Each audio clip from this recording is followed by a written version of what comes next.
बिस्मिल्लाहिर्रहमानिर्रहीम। अस्सलाम वालेकुम स्टूडेंट्स, होपफुली सब ठीक ठाक खैरियत से होंगे।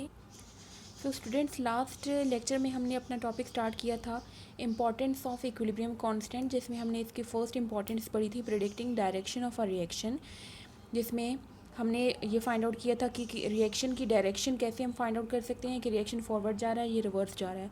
आज हम सेकेंड इसकी इंपॉर्टेंस पढ़ेंगे predicting extent of a reaction, जो कि पेज नंबर 13 पे है। Extent of a reaction means के रिएक्शन का हमने किसी भी पॉइंट पे ये फाइंड आउट करना है कि उसकी हद फाइंड करनी है, मीन्स कि रिएक्शन कितना कंप्लीट हो चुका है, कंप्लीट रिएक्शन हो चुका है या हाफ हो चुका है।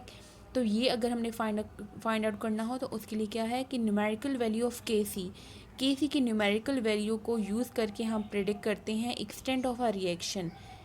It indicates to which extent, ये हमें बताता है, इसके थ्रू हम ये फाइंड आउट करते हैं कि रिएक्टेंट्स कितना कन्वर्ट हो चुका है product, how much of the reactants have been converted into the product. और ये मेजर करता है how far a reaction proceed, के रिएक्शन कितना हो चुका है, कंप्लीट रिएक्शन हो चुका है या अभी रिएक्शन कुछ रहता है।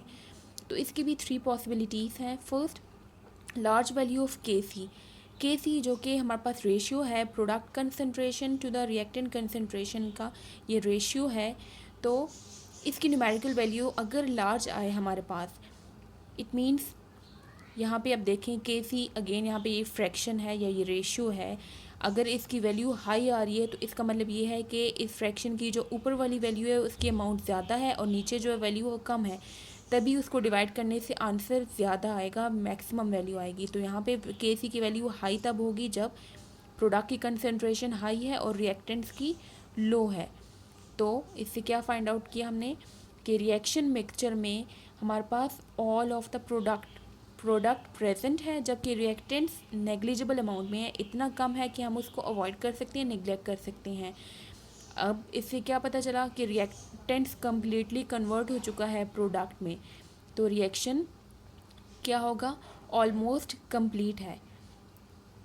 Example, oxidation of carbon monoxide at 1000 kelvin. इस टेम्परेचर पे जो ऑक्सीडेशन होती है कार्बन मोनोऑक्साइड की, वो ऑलमोस्ट कंप्लीट होती है, या ये कह लें कि कंप्लीट होती है। और इस टाइम के सी की वैल्यू जो है वो हमारे पास आती है 2.2 इंटू 10⁻22। ये रिएक्शन शो कर रहा है oxidation of carbon monoxide. Second possibility है smaller numerical value of K सी की वैल्यू कम आएगी, इसका मतलब जो के सी की जो हमने वैल्यू फाइंड आउट की है वो उसमें रिएक्टेंट जो है वो हाई कंसनट्रेशन में है और प्रोडक्ट जो है उसकी कंसनट्रेशन कम है।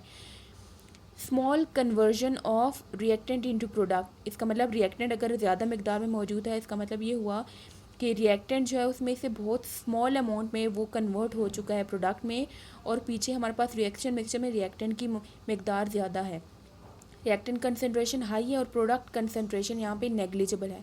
तो इस तरह के जो रिएक्शंस होते हैं वो कंप्लीट नहीं होते, वो इनकम्प्लीट रिएक्शन है जिसमें रिएक्टेंट ज़्यादा मौजूद है। फॉर एग्ज़ाम्पल, यहाँ पे ये रिएक्शन है हमारे पास ammonia break down into nitrogen and hydrogen, तो ये एग्जांपल है, इसमें न्यूमेरिकल वैल्यू जो होती है के सी की वो स्मॉल होती है, 3 इंटू 10⁻⁹ होती है। तो ये पॉइंट्स में आंसर आता है इसका। थर्ड पॉसिबिलिटी है के सी वैल्यू नीदर स्मॉल नोर लार्ज, कि ना इसकी स्मॉल हो ना लार्ज हो। इसमें क्या होगा, इस केस में amount of reactants and products जो होते हैं वो कंपेरेबल होते हैं, मींस के ऑलमोस्ट सेम अमाउंट होती है रिएक्टेंट्स एंड प्रोडक्ट्स की। और सेम अमाउंट कब होती है, जब रेट ऑफ फॉरवर्ड और rate of reverse reaction equal होते हैं, इक्विलिब्रियम में होते हैं। फॉर एग्जांपल, ये रिएक्शन इसमें N2O4 converted into die nitrogen oxide, इसमें इस के की वैल्यू होती है 0.211। तो यहाँ पे क्या हो रहा है, rate of combination of nitrogen dioxide, ये जो प्रोडक्ट की कम्बिनेशन होती है इनटू रिएक्टेंट, जिसमें रिएक्टेंट हमारे पास दोबारा से आ रहा है, और rate of decomposition of N2O4, इसकी जो डिकम्पोजिशन हो रही है, मींस जो रेट ऑफ फॉरवर्ड रिएक्शन है और रेट ऑफ रिवर्स रिएक्शन दोनों आपस में कंपेरेबल है, ऑलमोस्ट इक्वल है। नेक्स्ट, आपकी बुक के पेज नंबर 14 पे येलो बॉक्स है, इसमें कुछ इंपॉर्टेंट इन्फॉर्मेशन है regarding use of atmospheric gases in manufacture of chemicals, जिसमें बताया हुआ है कुछ एटमॉस्फेरिक गैसेस को हम केमिकल्स की मैन्युफैक्चर में कैसे यूज़ करते हैं। तो हमारी एटमॉस्फेयर में जो एयर है उसका मेजर कंपोनेंट ऑलमोस्ट 99% जो है वो एयर में nitrogen and oxygen gases present होती हैं। तो 99% एयर को कवर किया हुआ है नाइट्रोजन गैस और ऑक्सीजन गैस ने। और नाइट्रोजन गैस जो है उसको हम यूज़ करते हैं टू प्रिपेयर अमोनिया NH3 बनाने में हम नाइट्रोजन गैस यूज़ करते हैं, और ये अमोनिया फिर यूज़ करते हैं to make nitrogenous fertiliser. Fertiliser कहते हैं खाद को, जो कि हम प्लांट्स की ग्रोथ के लिए यूज़ करते हैं। तो नाइट्रोजनस फर्टिलाइज़र वो होते हैं फर्टिलाइज़र जिसमें नाइट्रोजन यूज़ की जाती है। ऑक्सीजन गैस यूज़ करते हैं टू प्रिपेयर सल्फ़र डाइऑक्साइड, और ये सल्फ़र डाइऑक्साइड फिर यूज़ की जाती है to manufacture king of chemical. Sulphuric acid को कहते हैं किंग ऑफ केमिकल कहते हैं। इसकी फॉर्मेशन में सल्फ़र डाइऑक्साइड को यूज़ किया जाता है, और ये सल्फ़र डाइऑक्साइड कहाँ से आता है? ऑक्सीजन को यूज़ कर। Now open your text book page number 13 and mark the headings and highlight the main points. ये टॉपिक है जो आज हमने स्टडी किया, predicting the extent of a reaction.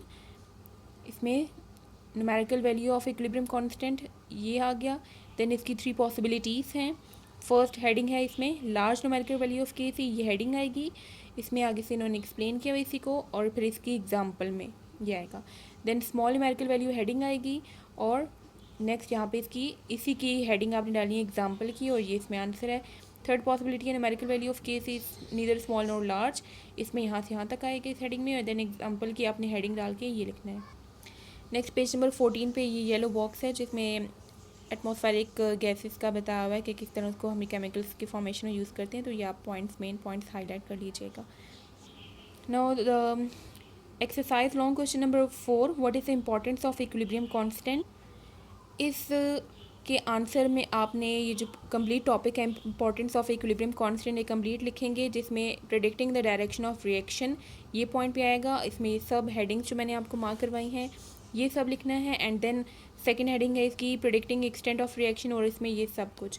तो ये इसका कंप्लीट पेज नंबर 12 एंड 13 पे ये जो 2 टॉपिक्स हैं इसमें ये सब आएगा। लॉन्ग क्वेश्चन नंबर 4 का आंसर है। तो यहाँ से आप स्टार्ट लेंगे, ये सब हेडिंग्स इसमें लिखेंगे क्वेश्चन में के आंसर में, एंड देन ये सब लिख के यहाँ तक इसका आंसर है। Test yourself 9.3, what do you mean by the extent of a reaction. कि एक्सटेंट ऑफ रिएक्शन का क्या मतलब है। इसमें ये सब जो बुक पे भी आपको मार्क करवाया कि extent of reaction, it indicates to which extent reactions are converted into product, कि किस हद तक रिएक्टेंट्स प्रोडक्ट में कन्वर्ट हो चुके हैं। In fact it measures how far a reaction proceed before establishing equilibrium state, ये इसका आंसर है। Why the reversible reaction do not go to completion, कि रिवर्सिबल रिएक्शन कभी भी कंप्लीट क्यों नहीं होते। तो इसकी रीज़न है इसमें कि reversible reaction do not go to complete because products react themselves to form reactants back, क्योंकि प्रोडक्ट वापस से रिएक्टेंट्स की फॉर्मेशन में इन्वॉल्व होते हैं।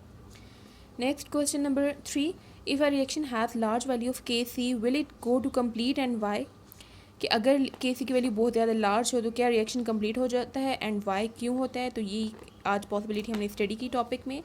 इसमें आप हेडिंग देंगे वैल्यू ऑफ के सी, और इसमें ये लिखेंगे जो लार्ज वैल्यू की पॉसिबिलिटी हमने स्टडी की। Which type of reaction do not go to completion, की कौन सी टाइप ऑफ रिएक्शन कभी भी कंप्लीट नहीं होते।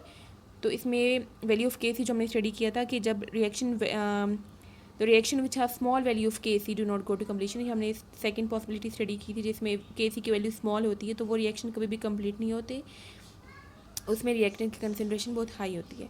Next question number 5 is why the reaction mixture does not have 50% reactants and 50% products at equilibrium position, के equilibrium position में 50% reactant और 50% product क्यों नहीं होता हमारे पास।